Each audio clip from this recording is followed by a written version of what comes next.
देखो यार, सुबह सुबह गदर 2 देखकर आई हूँ मैं, और यकीन मानिए फिल्म जैसी सोची थी वैसी बिल्कुल भी नहीं है। 22 साल पुराना रिश्ता है लोगों का इस फिल्म के साथ, इसीलिए रिव्यू वगैरह से इसको घंटा फर्क नहीं पड़ने वाला। लोग फिल्म देखेंगे चाहे कुछ भी हो। लेकिन उस 22 साल के इंतजार का गलत फायदा उठाना और पब्लिक को फिल्म के नाम में गदर लिख के चूना लगाना दिल से बुरा लगता है यार। बिना आपका टाइम वेस्ट किए सीधा 12 पॉइंट्स बताती हूँ, जिसके बाद खुद फैसला कर लेना फिल्म देखने जाना चाहिए या फिर नहीं। पॉइंट नंबर 1, इस बार कहानी बहुत मजेदार बन सकती थी, क्योंकि 1971 जो टाइम चुना है इन लोगों ने, उस वक्त पाकिस्तान को तोड़कर बांग्लादेश ने जन्म लिया था दुनिया के नक्शे पे। लेकिन जैसा गदर में था कि फिल्म ओरिजिनल इंसिडेंट्स पे बेस्ड थी और इंडिया पाकिस्तान के पार्टीशन में से कहानी तैयार कर दी थी इन लोगों ने, गदर 2 में वैसा कुछ भी नहीं है। इस बार फिल्म पॉलिटिकल एंगल से जीरो है, सिर्फ फैमिली ड्रामा भरा पड़ा है अंदर, बाप बेटा और सपोर्टिंग एक्टर में माजी। वो पाकिस्तान इंडिया बांग्लादेश वाला ट्राइंगल जीरो इस्तेमाल किया इन लोगों ने, तो कहानी फिल्म की एकदम ठंडी है, कुछ भी नया नहीं है इसमें। स्टोरी वाइज इसी टाइमलाइन पे विद्युत जामवाल की फिल्म है IB71, वो देखो आप एक बार। पॉइंट नंबर 2, गदर में हम लोग सनी देओल के फैन कैसे बन गए थे बताइए, मैं बोलूं?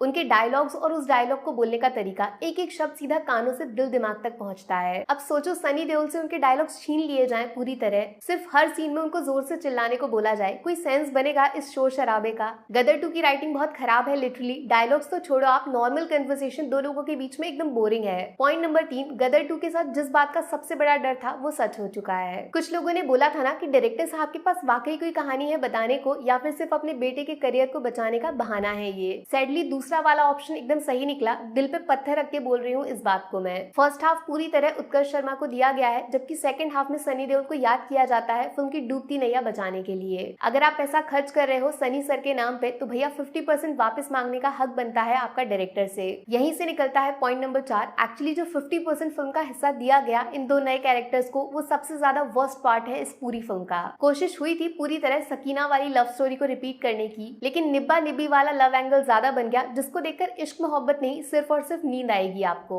ऐसा क्यों हुआ उसका जवाब छुपा है पॉइंट नंबर 5 में, जिसकी हेडलाइन है ओवर एक्टिंग। बॉस सिर्फ एक काम करो, फिल्म से आप सनी देओल को थोड़ी देर के लिए हटा के देखो, तो बाकी जितने भी लोग अंदर दिख रहे हैं सबने जी तोड़ मेहनत से ओवर एक्टिंग की है। आपस में कंपटीशन कर रहे हैं कौन कितनी ओवर एक्टिंग करेगा। ऊपर मैंने आपको बताया राइटिंग तो खराब है ही, इसीलिए डायलॉग्स वीक हैं, लेकिन जिस तरह ये लोग इनको बोलते हैं वो फिल्म को और ज्यादा नुकसान पहुंचाता है। पॉइंट नंबर 6, गदर में हम जिस तारा सिंह से मिले थे वो हाथ पैरों की लड़ाई में विश्वास रखता था, इसीलिए उसका एक्शन रॉ नेचुरल मासी लगता था, जिसकी वजह से सनी देओल का स्क्रीन प्रेजेंस खतरनाक था। लेकिन गदर 2 के एक्शन सीन्स टोटली एवरेज हैं, कोई एक भी सीन में आपको वो पुराना वाला तारा सिंह नहीं मिलेगा। सिर्फ एनिमेशन और VFX के दम पर गाड़ियां हवा में उड़ाना, इसको गदर नहीं बोलते, सॉरी। वो तो थैंक यू बोलना चाहिए फिल्म के मेकर्स को इस हैंडपंप को, थिएटर में इसके लिए ज्यादा तालियां बजाई लोगों ने फिल्म के एक्टर्स के मुकाबले। पॉइंट नंबर 7, सिर्फ एक अच्छा काम जो डायरेक्टर साहब ने किया वो है पुराने गानों से छेड़छाड़ न करना। जैसे कि तैसे वही पुराने गाने, सेम सिंगर्स, इवन लिरिक्स में एक एक शब्द भी बिल्कुल जैसे का तैसा। इनको सुन के पुरानी वाली फिल्म के साथ जो यादें जुड़ी हैं लोगों की, वो बार बार दिमाग में छलांग मारती हैं। लेकिन बॉस जो नए गाने ऐड किए इन्होंने वो सब फीके हैं, भूल भी गई मैं तो, फालतू में फिल्म को लंबा कर दिया इन गानों ने, टाइम वेस्ट। पॉइंट नंबर 8, गदर 2 के सिर्फ नाम में गदर है, जबकि ये नई वाली फिल्म पुरानी वाली गदर के कंपैरिजन में 10% भी नहीं है। ऐसा मैंने इसीलिए बोला क्योंकि गदर में मौजूद हर कैरेक्टर के पास एक रीजन था उस कहानी में शामिल होने का, किसी को जबरदस्ती नहीं डाला। जबकि इस बार गदर 2 फिल्म कम और रोजगार योजना ज्यादा लग रही है मुझे। अपने रिश्तेदारों को काम देने के लिए गदर जैसी फिल्म की लेगेसी के साथ कॉम्प्रोमाइज करना बॉस पाप लगेगा पक्की बार। कोई भी कहीं से उठ के फिल्म में चला आ रहा है, चाहे फिर उसका कहानी में होना जरूरी है भी या नहीं, फालतू के कैरेक्टर्स हैं सारे के सारे।